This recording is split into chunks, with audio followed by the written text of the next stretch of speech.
Sering nggak sih kamu pas lagi lihat software pricing, muncul peringatan confounded terus jadi bingung sendiri, ini mesin lagi ngomong apa sih? Kalau iya, kamu nggak sendirian kok.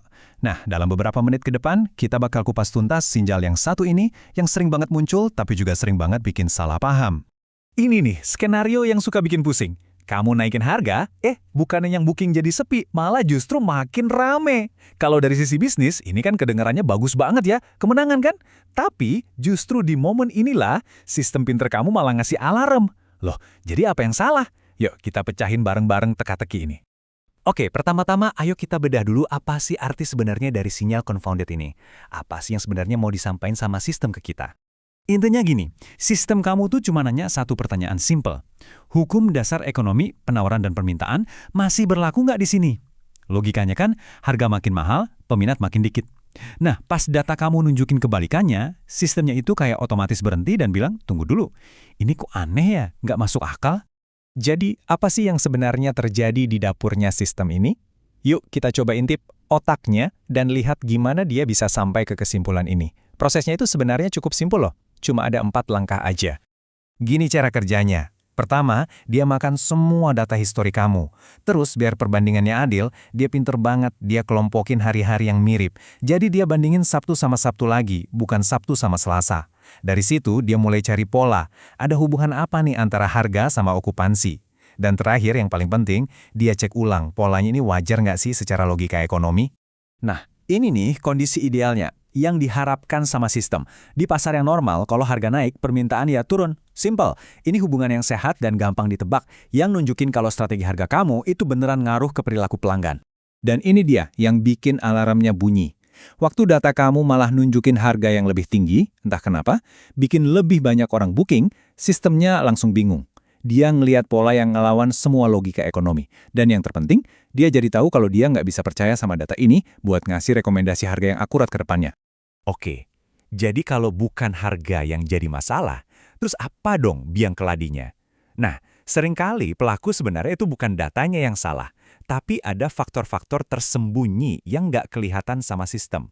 Faktor-faktor ini tuh kayak kekuatan dari luar yang narik permintaan jadi kuat banget. Saking kuatnya, sampai efek dari harga kamu jadi nggak kelihatan. Coba bayangin, ada konser besar di kota, atau kampanye marketing kamu lagi viral banget, atau bahkan semua kompetitor kamu udah full booked. Sistem kan nggak tahu konteks ini, jadi dia salah sangka, ngiranya lonjakan permintaan itu gara-gara kamu naikin harga. Biar lebih gampang ngebayanginnya, kita pakai analogi sederhana aja. Bayangin kamu jualan es teh. Di hari biasa, kalau kamu naikin harga, ya yang beli jadi lebih sedikit. Masuk akal kan? Tapi pas lagi hari panas banget, kamu naikin harga, orang-orang tetap aja antri beli. Nah, ini dia poin kuncinya. Kan konyol banget kalau kamu nyimpulin, wah ternyata orang lebih suka es teh mahal. Padahal yang bikin penjualan meroket itu cuacanya, bukan harganya. Dalam cerita ini, cuaca itu adalah variabel pengganggunya. Sistem pricing kamu ngelihat hal yang persis sama. Ada kekuatan dari luar yang bikin hubungan harga permintaan jadi kelihatan jungkir balik. Oke, jadi sekarang kita udah ngerti kenapa sistemnya bisa bingung.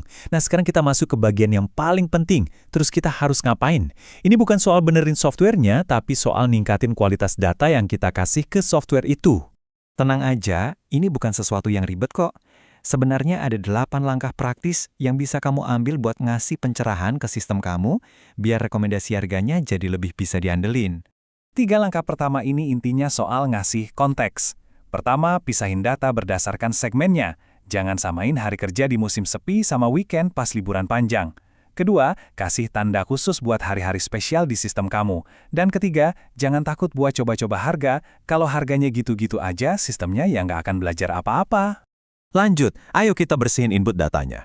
Kedengarannya mungkin aneh ya, tapi hari-hari yang ludes terjual itu sebenarnya data yang kurang bagus, karena kita jadi nggak tahu permintaan aslinya setinggi apa. Terus, daripada cuma lihat okupasi final, coba deh fokus ke kecepatan booking. Seberapa cepat kamar-kamar itu keisi. Kecepatan itu seringkali jadi indikator permintaan yang jauh lebih akurat. Terakhir, kita bangun kerangka kerja yang lebih pintar secara keseluruhan. Coba deh pakai sistem yang ngasih skor kepercayaan, jadi kamu tahu seberapa valid tiap rekomendasi.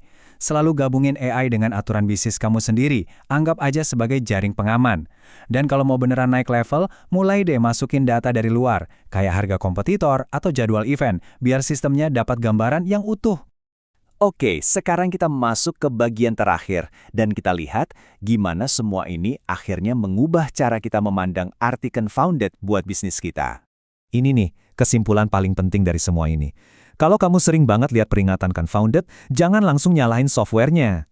Anggap aja itu sebagai sinyal ramah dari sistem yang bilang, "Hey, datamu perlu dirapiin dikit nih sebelum aku bisa ambil alih setir sepenuhnya." Dan kalimat ini benar-benar merangkum semuanya dengan sempurna. Peringatan confounded itu sebenarnya adalah fitur, bukan bug.